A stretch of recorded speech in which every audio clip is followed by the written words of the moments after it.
Hello friends, welcome to IAS PCS Kendra. Friends, इस video में हम बात करने वाले हैं उत्तर प्रदेश स्पेशल की। यूपी स्पेशल की बात कर ली जाए तो ये वीडियो काफ़ी इंपॉर्टेंट होने वाली है। चाहे आप यूपी पीसीएस की बात करें या फिर यूपी आरओ की बात करें या फिर उसके अलावा भी बाकी जो भी एग्जाम्स है जहाँ से उत्तर प्रदेश स्पेशल से संबंधित क्वेश्चंस पूछे जाते हैं, उनके लिए ये वीडियो काफ़ी इंपॉर्टेंट होने वाली है।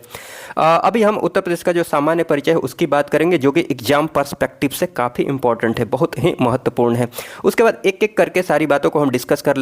एक एक करके उत्तर प्रदेश के भूगोल, हिस्ट्री, पॉलिटी, इकोनॉमी, सबको एक एक करके हम डिस्कस कर लेंगे। चलिए बिना किसी देरी के इस वीडियो को हम शुरू करते हैं, एक एक करके सारी बातों को डिस्कस करते हैं। और हाँ, नोट्स की बात करें तो डिस्क्रिप्शन बॉक्स में टेलीग्राम चैनल का लिंक दिया हुआ है, तो आप जाकर वहाँ से नोट्स के लिए टेलीग्राम चैनल का सब्सक्रिप्शन भी ले सकते हैं। चलिए बिना किसी देरी के इस वीडियो को शुरू करते हैं। तो देखिए, जैसा कि आप देख रहे होंगे मैप में, ये वर्तमान उत्तर प्रदेश का मानचित्र है। इस मैप को आप ज़रूर ध्यान रखिएगा, बार बार देखते रहिएगा। मैप से चीज़ें आसान हो जाती हैं और रटने की ज़रूरत नहीं पड़ती है, और कॉन्सेप्चुअल क्वेश्चंस जो आते हैं वो मैप के माध्यम से आसानी से सॉल्व हो जाते हैं। पहले मैप को हम देखते हैं, उसके बाद सारी बातें हम डिस्कस कर लेंगे। जो मैप में यहाँ पर लिखा हुआ है ना, उनको मैंने नीचे भी दिखा ही दिया है, आपको टेंशन लेने की ज़रूरत नहीं है, सब कुछ नीचे दिखा दिया है। लेकिन फिर भी आप मैप में चीज़ों को देखने की कोशिश ज़रूर कीजिए, आदत डाल लीजिए मैप देखने की। अगर पीसीएस की तैयारी कर रहे हैं, आरओ की तैयारी कर रहे हैं, किसी भी एग्ज़ाम की तैयारी कर रहे हैं, कम से कम उत्तर प्रदेश का जो मैप है, अगर आप उत्तर प्रदेश से हैं, यूपी का एग्ज़ाम देना चाह रहे हैं, तो यूपी का मैप तो आपको ध्यान में रहना ही चाहिए। देखिए, सबसे पहले तो आप जो बॉर्डर पर जो किसी अन्य राज्य से सटे हुए ज़िले हैं उनको देखते हैं। उसके बाद जो राजधानी है उसको देख लेंगे। देखिए, सबसे पहले यहाँ देखिएगा, ये उत्तराखंड, एक सेकंड, ये उत्तराखंड से लगे हुए उत्तर प्रदेश के जो ज़िले हैं उनको देखिए। यहाँ पर क्रम भी ध्यान रखिएगा, यहाँ रटने की ज़रूरत नहीं है, बार बार मैप देखिएगा तो आपको ऑटोमेटिकली क्रम ध्यान में आ ही जाएगा, आपको इमेज सामने नज़र आएगी जब एग्जाम में क्वेश्चन पूछा जाएगा। तो क्रम कहने का मतलब पूरब से पश्चिम है या पश्चिम से पूरब, ऐसे क्वेश्चन पूछ लिया जाता है तो आप आसानी से बता पाएंगे। देखिए, सबसे पश्चिम में यहाँ देखिएगा उत्तराखंड से लगे हुए जो ज़िले हैं उत्तर प्रदेश के, वो कौन से हैं? सबसे पश्चिम है उत्तर प्रदेश, सहारनपुर, उसके बाद है मुजफ्फरनगर, उसके बाद है बिजनौर, फिर यहाँ देखिएगा मुरादाबाद है, फिर है रामपुर, फिर है बरेली, फिर पीलीभीत। पश्चिम से पूरब की तरफ या फिर पूरब से पश्चिम, कैसे भी क्वेश्चंस पूछे जा सकते हैं। आप मैप में देखते रहिएगा, आसानी से क्वेश्चंस को सही कर पाएंगे। ठीक है। हाँ, एक और बात आप ध्यान रख सकते हैं कि उत्तर प्रदेश एकमात्र राज्य है भारत का जो मैक्सिमम राज्यों से सीमा साझा करता है। 8 राज्य एंड 1 यूटी, एक केंद्र शासित प्रदेश। ठीक है, तो ये बात भी नीचे लिखी हुई है, आपको टेंशन लेने की ज़रूरत नहीं है। हाँ, उसके बाद आ जाइएगा यहाँ पर नेपाल से लगे हुए जो ज़िले हैं उत्तर प्रदेश के, उनको देख लीजिए। ये आप देख पा रहे होंगे कि उत्तर प्रदेश जो है ना, 8 राज्य एवं 1 यूटी, इसके अलावे एक अंतर्राष्ट्रीय सीमा साझा भी करता है। किसके साथ? नेपाल के साथ। तो ये बात भी आप ध्यान रख लीजिएगा और ये आपको पता भी होगा। हाँ, तो नेपाल से देखिए कौन कौन से ज़िले लगे हुए हैं। ये देखिए, पीलीभीत, लखीमपुर खीरी, बहराइच, श्रावस्ती, बलरामपुर, फिर देखिए यहाँ सिद्धार्थनगर, उसके बाद आइएगा महाराजगंज इधर की तरफ है। ठीक है, ये देख पा रहे होंगे, ये है पश्चिम से पूरब, ध्यान रख लीजिए, या फिर पूरब से पश्चिम ध्यान रख लीजिए। बस मैप में आप देखते रहिएगा, आपको आसानी से ये जो पिक्चर है ये क्लियर हो जाएंगी, आपके दिमाग में सेट हो जाएंगी। ठीक है। उसके बाद आते हैं, देख लीजिए, ये हो गया उत्तराखंड से देख लिया हमने, नेपाल से देख लिया। इधर की तरफ देख लीजिएगा हिमाचल प्रदेश से, यहाँ पर HP, हिमाचल प्रदेश से एकमात्र ज़िला जो टच करता है उत्तर प्रदेश का, वो कौन सा ज़िला है? सहारनपुर। तो ये ध्यान रख लीजिएगा। उसके बाद हरियाणा से हाँ, यहाँ पर हरियाणा से देख लीजिए, हरियाणा से देखिए, यहाँ पर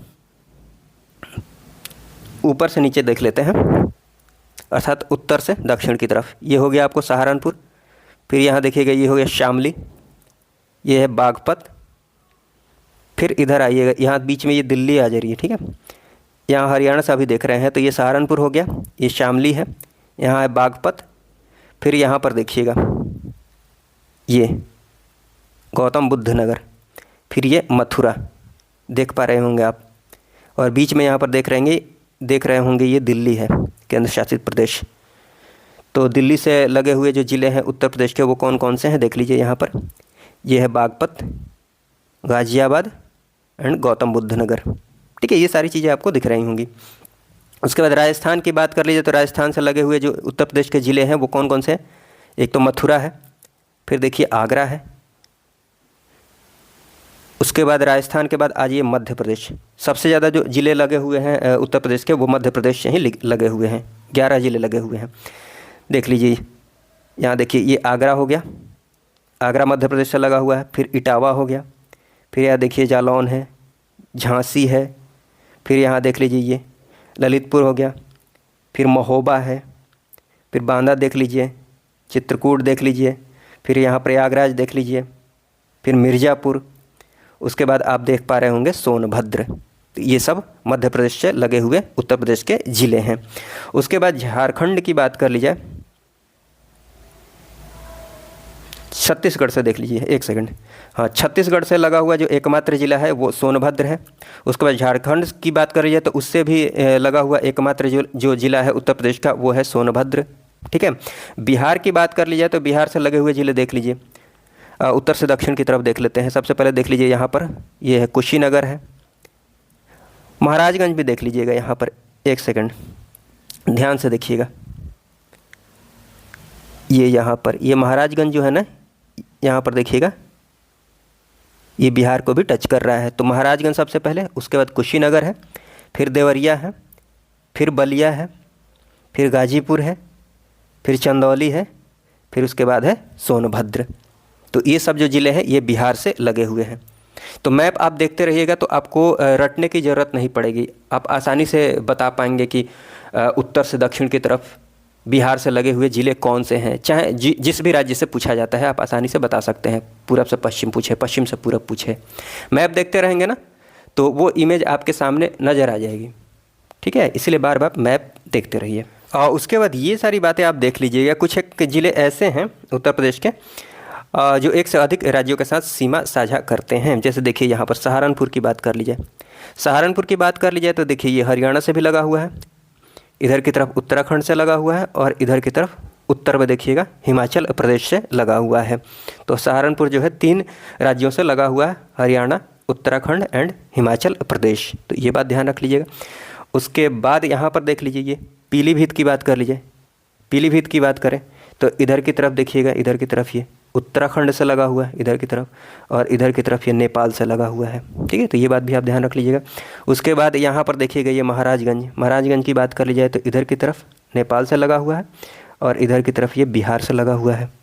उसके बाद यहाँ पर आइएगा, यहाँ देखिए इधर देखिए यहाँ पर सोनभद्र की बात करें, बहुत बहुत बहुत इंपॉर्टेंट है ये। सोनभद्र जो है ना एकमात्र ज़िला है जो 4 राज्यों से लगा हुआ है। किससे किससे? देखिए इधर की तरफ बिहार से लगा हुआ है, इधर झारखंड से लगा हुआ है, इधर छत्तीसगढ़ से लगा हुआ है, और इधर की तरफ मध्य प्रदेश से लगा हुआ है, MP से लगा हुआ है। तो ये इंपॉर्टेंट है, ध्यान रख लीजिएगा। उसके बाद इंपॉर्टेंट बात एक और है, यहाँ पर देखिए ललितपुर जो है ना ये 3 तरफ से मध्य प्रदेश से घिरा हुआ है, मतलब किसी अन्य राज्य से घिरा हुआ है। ये बात ध्यान रख लीजिएगा, एकमात्र ज़िला जो 3 तरफ से घिरा हुआ है। देखिए इधर पश्चिम से भी घिरा हुआ है मध्य प्रदेश से, पूरब से भी घिरा हुआ है, एंड दक्षिण से भी मध्य प्रदेश से घिरा हुआ है, किसी अन्य राज्य से घिरा हुआ है। तो ये बात ध्यान रख लीजिएगा, ललितपुर। उसके बाद आइएगा यहाँ पर देख लीजिए ये आगरा देख लीजिए, आगरा जो है ये राजस्थान के साथ भी सीमा साझा कर रहा है, और इधर की तरफ देखिएगा मध्य प्रदेश के साथ भी सीमा साझा कर रहा है।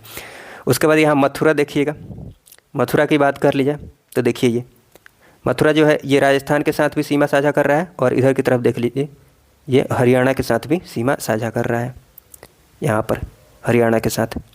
ठीक है, ये बात आप समझ पा रहे होंगे। उसके बाद बात कर लीजिए तो ऐसे ही आप मैप में देखते रहिएगा। ये सारी चीज़ें याद करने वाली मतलब रटने वाली नहीं है, आप मैप में देखते रहिएगा, आसानी से आप ध्यान रख पाएंगे। हालांकि ये सारी चीज़ें मैंने नीचे लिख दी है, लेकिन फिर भी मैं आपको सजेस्ट करूँगा बार बार कि आप मैप देखते रहिए। हाँ, उसके बाद यहाँ पर देख लीजिएगा ये गौतम बुद्ध नगर आप देख रहे होंगे, ये गौतम बुद्ध नगर। तो गौतम बुद्ध नगर की बात कर ली जाए तो इधर की तरफ देखिए ये हरियाणा को टच कर रहा है, और इधर की तरफ गौतम बुद्ध नगर देखिए दिल्ली को टच कर रहा है। तो ये बात भी आप ध्यान रख सकते हैं। फिर यहाँ बागपत को देख लीजिए, इधर की तरफ हरियाणा, इधर की तरफ दिल्ली। ठीक है, तो ये सारी चीज़ें हैं, आप मैप में देखते रहिएगा। उसके बाद एक इम्पॉर्टेंट बात ये है, यहाँ पर मैप में अगर देखा जाए तो ये ध्यान रख लीजिएगा, यहाँ लखनऊ है। लखनऊ की बात करें तो लखनऊ चूँकि उत्तर प्रदेश की राजधानी है, तो ये किन किन ज़िलों से लगी हुई है ये राजधानी, ये भी ध्यान रखने वाली बात है। तो ये ज़रूर ध्यान रख लीजिएगा। जैसे देखिए यहाँ लखनऊ की बात करें तो इधर की तरफ देखिए ये सीतापुर से लगा हुआ है, फिर बाराबंकी इधर है, यहाँ रायबरेली है, ये हो गया उन्नाव हो गया, हरदोई हो गया। तो ये सब ज़िले हैं, इनसे लखनऊ जो राजधानी है वो लगी हुई है।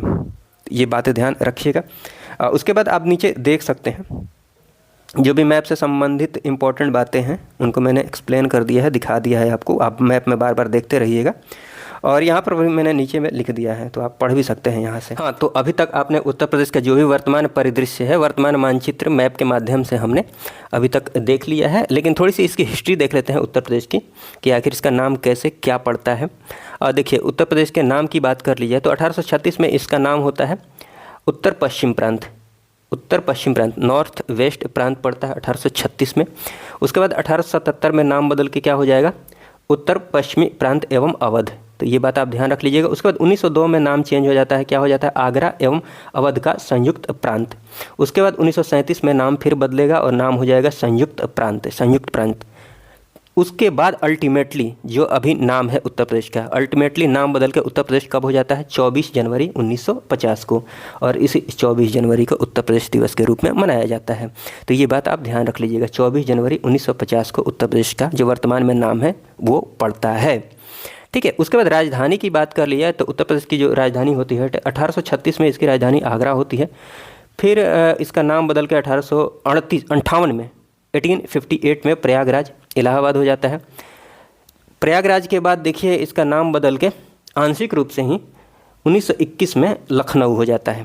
ठीक है, राजधानी इसकी उत्तर प्रदेश की राजधानी क्या हो जाती है, लखनऊ हो जाती है। आंशिक रूप से ही होती है 1921 में, लेकिन लखनऊ हो जाती है। उसके बाद पूरी तरह से पूर्णतः उत्तर प्रदेश की राजधानी 1935 में कौन सी हो जाती है, लखनऊ हो जाती है। आंशिक रूप से 1921 में होती है। तो ये बात आप ध्यान रख लीजिएगा कि प्रयागराज से बदल कर राजधानी उत्तर प्रदेश की लखनऊ कब की जाती है, तो 1921 में। हालांकि आंशिक रूप से ही की जाती है, लेकिन 1921 में कर दी जाती है। हाँ, लेकिन पूर्णतः अगर पूछा जाए तो 1935 में उत्तर प्रदेश की राजधानी लखनऊ कर दी जाती है। तो ये बात आप ध्यान रख लीजिएगा। ठीक है। उसके बाद हाँ, राज्यों का जो आगे आपको पता है कि राज्य पुनर्गठन अधिनियम 1956 आता है, उसके तहत राज्यों का पुनर्गठन होता है। तो उत्तर प्रदेश की बात कर लिया तो इसका भी पुनर्गठन किया जाता है 1 नवंबर 1956। तो ये बात आप ध्यान रख लीजिएगा। उसके बाद हाँ, ये बात आपको पता है कि उत्तर प्रदेश का जो विभाजन होता है, मतलब उत्तर प्रदेश से कट के एक राज्य बनता है उत्तराखंड। ठीक है। तो ये कब बनता है, राज्य का विभाजन कब हो जाता है, 9 नवंबर 2000 को। तो ये डेट इंपॉर्टेंट है, ध्यान रख लीजिएगा। 13 जिलों के साथ उत्तराखंड जो है उत्तर प्रदेश से अलग हो जाता है, 13 जिलों के साथ। तो ये बात आप ध्यान रख लीजिएगा। उसके बाद राजकीय चिन्ह की बात करें तो उत्तर प्रदेश का जो राजकीय चिन्ह है उसमें एक विशेष बात ये है, आप देख लीजिएगा, मैं आपको दिखा देता हूँ यहाँ पर। ये देखिए, ये उत्तर प्रदेश का राजकीय चिन्ह है। ये यहाँ पर देखिएगा, ये आपको एक वृत्त दिख रहा होगा, ये अंदर ये एक सर्कल है। सर्कल के अंदर देखिएगा ये 2 मछलियाँ दोनों तरफ दिख रही होंगी। तो ये आप ध्यान रखिएगा, 2 मछलियाँ हैं। इसके अलावा आप देखिएगा यहाँ पर ये एक धनुष है, ये एक धनुष है। ठीक है, देख पा रहे होंगे। उसके बाद ये क्या है, एक तीर है, ये एक तीर है। ठीक है, तो ये सारी चीज़ें ध्यान रख लीजिएगा। 2 मछलियाँ हैं, एक धनुष है, एक तीर है। तो वही वहाँ पर लिखा हुआ है। क्या लिखा हुआ है यहाँ देख लीजिए, ये राजकीय चिन्ह है। एक वृत्त में 2 मछली हैं और एक तीर धनुष है। ठीक है, तो ये बात आप ध्यान रख लीजिएगा। देखिए, अक्षांशीय विस्तार एवं देशांतरीय विस्तार की बात कर लीजिए तो ये आप देख सकते हैं। याद रखने की कोशिश कीजिएगा। जैसे कि अक्षांशीय विस्तार की बात कर लीजिए तो जो उत्तर प्रदेश है 23 डिग्री 52 मिनट 23:52 उत्तरी अक्षांश से लेकर देखिएगा यहाँ पर 31 डिग्री 28 मिनट उत्तरी अक्षांश, मतलब 23:52 से लेकर 31:28 तक इसका विस्तार हुआ है। अक्षांशीय विस्तार की बात कर लीजिए, 23:52 उत्तरी अक्षांश से लेकर 31:28 उत्तरी अक्षांश। ये बात आप ध्यान रख लीजिएगा। 23:52 से लेकर 31:28 तक। यहाँ 23:52 से लेकर कहाँ तक, इधर 31:28 तक, यहाँ तक। ये क्या है, अक्षांशीय विस्तार है उत्तर प्रदेश का। देशांतरीय विस्तार की बात कर ली जाए तो 77 डिग्री 30 मिनट पूर्वी देशांतर से 84 डिग्री 39 मिनट पूर्वी देशांतर, मतलब 77 30 से लेकर 84 39, 84 39, 77 30 से लेकर 77 30 से लेकर कहाँ तक, इधर 84 39 तक पूर्वी देशांतर है। ठीक है, तो ये बात आप ध्यान रख लीजिएगा। उसके बाद बात की जाए, हाँ, लंबाई चौड़ाई की बात कर ली जाए तो देखिए ये आप ध्यान रख लीजिएगा। पूरब से पश्चिम की बात करें, पूरब से पश्चिम 650 है, 650 है और 240 है आपको, मतलब पूरब से पश्चिम की, एक सेकंड, पूरब से पश्चिम की बात कर ली जाए तो 650 है, 650 किलोमीटर है उत्तर प्रदेश की लंबाई। और चौड़ाई की बात कर ली जाए तो चौड़ाई कितनी है, 240 किलोमीटर। तो ये थोड़ा सा ध्यान रख लीजिएगा। उसके बाद हाँ, क्षेत्रफल की बात कर ली जाए तो ये इंपॉर्टेंट है, ध्यान रख लीजिएगा।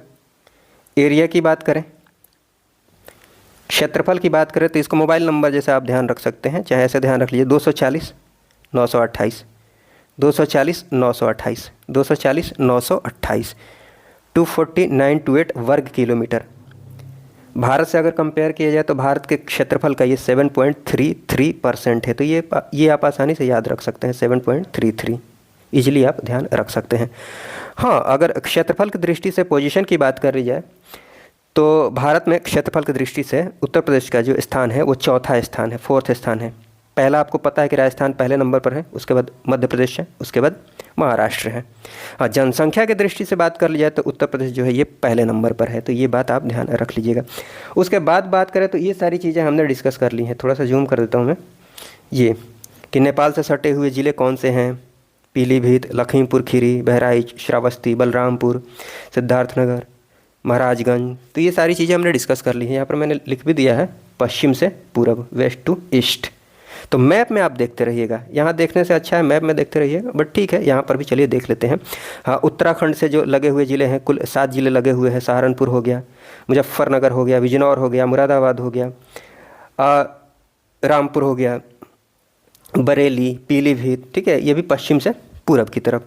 हरियाणा की बात कर ली जाए तो हरियाणा से जो लगे हुए 6 ज़िले हैं वो कौन कौन से हैं, सहारनपुर है, शामली है, बागपत है, गौतम बुद्ध नगर है, अलीगढ़ है, मथुरा है। तो नॉर्थ से साउथ के क्रम में आप ध्यान रख लीजिएगा, या फिर साउथ से नॉर्थ, जैसे आपको ठीक लगे वैसे ध्यान रख लीजिएगा। मैप देखते रहिएगा तो आपको रटने की ज़रूरत ही नहीं पड़ेगी, वैसे ही पिक्चर क्लियर हो जाएंगी।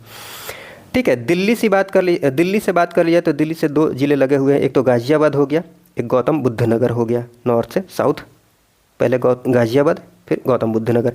राजस्थान से जो 2 ज़िले लगे हुए हैं, एक हो गया मथुरा, एक हो गया आगरा। तो ये बात आप ध्यान रख लीजिएगा। उसके बाद बात करते हैं एमपी से सटे हुए जो ज़िले हैं वो कौन कौन से हैं। तो एमपी से सटे हुए ज़िले देख लीजिए आप, 11 ज़िले लगे हुए हैं।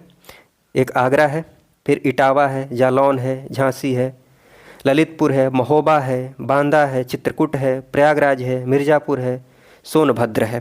ठीक है, उसके बाद देखिए छत्तीसगढ़ की बात कर ली जाए तो छत्तीसगढ़ से एक ही ज़िला लगा हुआ है, वो है सोनभद्र। और झारखंड की बात कर ली जाए तो इससे भी एक ही ज़िला लगा हुआ है उत्तर प्रदेश का, वो क्या है, सोनभद्र ही है। और उसके बाद बिहार की बात कर ली जाए तो बिहार से कुल 7 ज़िले लगे हुए हैं उत्तर प्रदेश के। एक तो महाराजगंज हो गया, फिर कुशीनगर है, देवरिया है, बलिया है, फिर गाजीपुर है, फिर चंदौली है, फिर सोनभद्र है। ठीक है, ये उत्तर से दक्षिण के क्रम में यहाँ पर मैंने लिखा है, आप मैप में ज़रूर देखते रहिएगा। हाँ, ये मैंने आपको बता ही दिया है कि उत्तर प्रदेश से जो सटे हुए राज्य हैं कुल 9 राज्य लगे हुए हैं। एक तो बात कर ली जाए, एक तो 8 की बात कर ली जाए तो 8 तो राज्य हैं और एक क्या है, केंद्र शासित प्रदेश है। ठीक है, तो ये बात आप ध्यान रख लीजिएगा। कुल 9, 8 राज्य, एक केंद्र शासित प्रदेश। सबसे ज़्यादा जो मतलब भारत की बात कर लिया तो भारत का ये उत्तर प्रदेश जो है ना, उत्तर प्रदेश सबसे ज़्यादा राज्यों से सीमा साझा करता है। तो ये बात आप ध्यान रख लीजिएगा। और एक अंतर्राष्ट्रीय सीमा भी साझा करता है नेपाल के साथ। उसके बाद देख लीजिए, हाँ ये मैंने आपको बता ही दिया है। जैसे ये देख लीजिए, ये सोनभद्र की बात कर लिया तो सोनभद्र से सटे हुए कुल कितने राज्य हैं, 4 राज्य हैं। कौन कौन से, मध्य प्रदेश है, छत्तीसगढ़ है, फिर झारखंड है, फिर बिहार है। इंपॉर्टेंट है, ज़रूर ध्यान रख लीजिएगा। वैसे ही ये भी इंपॉर्टेंट है। सहारनपुर की बात कर ली जाए तो 3 राज्य लगे हुए हैं, हरियाणा है, हिमाचल प्रदेश है, उत्तराखंड है। उसके बाद उत्तर प्रदेश के ललितपुर की बात कर ली जाए तो ललितपुर जो ज़िला है ये उत्तर प्रदेश का एकमात्र ज़िला है जो किसी अन्य राज्य से 3 तरफ से घिरा हुआ है। 3 तरफ से ये एमपी से घिरा हुआ है, तो इम्पॉर्टेंट बात है, ध्यान रख लीजिएगा ललितपुर। उसके बाद ये देखिए, हाँ ये बात भी आप मैप से ही ध्यान रखेंगे तो अच्छा रहेगा। जैसे सबसे उत्तरी ज़िला कौन सा है, सबसे उत्तरी ज़िला कौन सा है, सबसे दक्षिणी ज़िला कौन सा है, ये मैप में आप आसानी से देख पाएंगे। उसके बाद सबसे पूर्वी ज़िला कौन सा है, सबसे पश्चिमी ज़िला कौन सा है। चलिए एक बार मैप में देख लेते हैं। सबसे उत्तर में आप देख पा रहे होंगे, मैप में ही देख पा रहे होंगे, सबसे उत्तर में आप देख लीजिए, सबसे उत्तर में कौन सा ज़िला दिख रहा है, देखिए ये यहाँ पर, ये सबसे उत्तर में सहारनपुर, ठीक है। उसके बाद देखिए यहाँ पर दक्षिण में देख लेते हैं, सबसे दक्षिण में आइएगा तो देखिए यहाँ पर ये सबसे दक्षिण में ये दिखेगा आपको सोनभद्र। उसके बाद देखिए यहाँ पर आइएगा, सबसे पश्चिम में आइएगा, सबसे पश्चिम में आइएगा तो ये देखिए शामली आपको दिख रहा होगा, शामली, ठीक है। उसके बाद आप आइएगा सबसे पूरब में, आइएगा सबसे पूर्व में, देखिए यहाँ पर सबसे पूरब में यहाँ पर देखिए बलिया। तो बहुत मुश्किल नहीं है, आप मैप देखते रहिए। मैप से जब चीज़ें आप देखेंगे तो आपको याद करने की, रटने की ज़रूरत नहीं पड़ेगी, आप आसानी से ध्यान रख पाएंगे और कन्फ्यूजन भी नहीं होगा एग्ज़ाम हॉल में। अगर क्वेश्चन पूछा जाता है इनसे संबंधित तो क्वेश्चन पूछे ही जाते हैं, इसलिए आप मैप ज़रूर देखते रहिए, बार बार देखते रहिए, ठीक है। उसके बाद बात कर लीजिए, हाँ सबसे बड़े ज़िले की बात कर लीजिए। सबसे बड़े ज़िले की बात कर लीजिए तो उत्तर प्रदेश का जो सबसे बड़ा ज़िला है क्षेत्रफल के अकॉर्डिंग अगर बात करें तो सबसे बड़ा ज़िला लखीमपुर है। मैप में भी आप देख सकते हैं लखीमपुर बड़ा ज़िला है। उसके बाद सोनभद्र है, फिर हरदोई है, लखीमपुर आप ज़रूर ही ध्यान रख लीजिएगा। सबसे छोटे ज़िले की बात कर ली जाए तो ये भी आप मैप में ज़रूर देख लीजिएगा, आपको दिख ही रहा होगा वहाँ छोटा सा हापुड़ है, फिर गाज़ियाबाद है, उसके बाद भदोही है, ठीक है। हाँ जनसंख्या की दृष्टि से बात कर ली जाए तो उत्तर प्रदेश का जो सबसे बड़ा ज़िला है, मतलब 2011 जनगणना के अकॉर्डिंग मैं बता रहा हूँ आपको, ठीक है। तो सबसे बड़ा जो ज़िला है जनसंख्या की दृष्टि से वो कौन सा ज़िला है, प्रयागराज है। और सबसे छोटे ज़िले की बात कर ली जाए तो वो कौन सा ज़िला है, महोबा है। तो ये सारी चीज़ें आप ध्यान रख लीजिएगा। उसके बाद एनसीआर की बात करें, एनसीआर में जो शामिल ज़िले हैं, एनसीआर में कौन कौन से ज़िले शामिल है उत्तर प्रदेश के, ये देख लीजिए। एनसीआर अर्थात नेशनल कैपिटल रीजन, ठीक है। नेशनल कैपिटल रीजन में शामिल ज़िले हैं उत्तर प्रदेश के, उनको देख लीजिए। 8 ज़िले शामिल हैं एनसीआर में। एक तो मेरठ हो गया, फिर गाज़ियाबाद है, गौतम बुद्ध नगर है, बुलंदशहर हो गया, हापुड़ हो गया, बागपत हो गया, मुजफ्फरनगर हो गया, शामली हो गया। तो ये सभी जो ज़िले हैं ना उत्तर प्रदेश के, ये एनसीआर में शामिल है, ठीक है, नेशनल कैपिटल रीजन में शामिल है। उसके बाद हाँ ये आप ध्यान रख सकते हैं, जैसे कि विधान परिषद की बात कर लिया तो विधान परिषद में सदस्यों की जो संख्या है वर्तमान में 100 है। हाँ विभाजन से पहले की अगर बात कर ली जाए, जब उत्तराखंड अलग नहीं हुआ था तो विधान परिषद में सदस्यों की संख्या कितनी थी, 108 थी, ठीक है। वैसे ही विधानसभा की बात कर ली जाए तो वर्तमान में आपको पता है 403 है, 403 है। लेकिन उत्तराखंड बनने से पहले की अगर बात कर ली जाए, विधानसभा में सदस्यों की संख्या की बात कर ली जाए तो कितनी संख्या थी, 425 प्लस 1 जो मनोनय से मतलब मनोनीत किया जाता था एक को, ठीक है, जिनका मनोनय किया जाता था, टोटल 426। ये विभाजन से पूर्व। वर्तमान में बात कर ली जाए तो विधानसभा में जो सदस्यों की संख्या है, विधानसभा सदस्यों की संख्या वो कितनी है, 403 है। ये सारी बातें हैं। उसके बाद ये भी आप ध्यान रख सकते हैं कि उत्तर प्रदेश में ये पुलिस कमिश्नरी वाले जो ज़िले हैं वो कौन कौन से हैं, कुल 7 हैं, ठीक है। तो 7 का नाम आप ध्यान रख सकते हैं। देखिए एग्जाम पर्सपेक्टिव से जो भी इंपॉर्टेंट है उनको मैंने कवर किया है। कुछ एक छोटी मोटी चीज़ें जो मैंने कवर ना की हो तो उसके लिए आपको परेशान होने की ज़रूरत नहीं है। तो ये आप 7 ज़िले देख सकते हैं, लखनऊ हो गया, फिर गौतम बुद्ध नगर है, वाराणसी है, कानपुर है, गाज़ियाबाद है, प्रयागराज है, आगरा है। तो ये सब नाम आप ध्यान रख लीजिएगा। उसके बाद उत्तर प्रदेश के राजकीय चिन्ह से संबंधित कुछ एक बातें हैं, इनको आप ध्यान रख सकते हैं। जैसे कि उत्तर प्रदेश के राजकीय वृक्ष की बात कर ली जाए तो राजकीय वृक्ष कौन सा है, अशोक है। साइंटिफिक नाम भी आप ध्यान रख लीजिएगा, सराका अशोका। अशोक का जो साइंटिफिक नाम है, अशोक जो वृक्ष है उसका साइंटिफिक नाम क्या है, सराका अशोका, सराका अशोका। तो ये बात आप ध्यान रख सकते हैं। उसके बाद उत्तर प्रदेश के राजकीय पक्षी की बात कर लीजिए तो आपको पता है सारस या फिर क्रॉन्च के नाम से आप जानते हैं उत्तर प्रदेश का राजकीय पक्षी। हाँ साइंटिफिक नाम भी आप ध्यान रख सकते हैं, ग्रस एंटीगनी, ठीक है, ग्रस एंटीगनी। उसके बाद बात करते हैं, उसके बाद ये आप देख सकते हैं जो राजकीय जो जलीय जीव है उत्तर प्रदेश का, उसका नाम ध्यान रख सकते हैं, डॉल्फिन, ठीक है, गांगेय डॉल्फिन। और ये साइंटिफिक नाम आप देख लीजिएगा, प्लेटेनेस्टा गैंगेटिका। उसके बाद उत्तर प्रदेश के राजकीय पशु की बात कर लिया तो ये आपको पता है बारहसिंगा, बारहसिंगा। साइंटिफिक नाम इसका है रिसर्वस ड्यूसलाई, रिसर्वस ड्वेसलाई, ठीक है। उसके बाद राजकीय मछली की बात कर ली जाए तो चिताला, तो ये आप ध्यान रख सकते हैं। उसके बाद राजकीय पुष्प की बात कर ली जाए तो पलाश या फिर टेसू के नाम से आप जानते हैं, जिसका साइंटिफिक नाम ब्यूटिया मोनोस्पर्मा है, ठीक है। तो ये सारी बातें हैं। उसके बाद हम इसके बाद बात करेंगे उत्तर प्रदेश का जो भूगोल है, यूपी का जो भूगोल है, भूगोल को हम अच्छे से देखेंगे, सारी चीज़ें देखेंगे। यहाँ पर काफ़ी अच्छे से मैंने यहाँ पर दिखा दिया है, आपको पढ़ने समझने में आसानी होगी, रिवीजन करने में भी आसानी होगी। इस वीडियो में बस इतना ही रहने देते हैं। इस वीडियो को देखने के लिए आपका बहुत बहुत धन्यवाद। जय हिंद, जय भारत।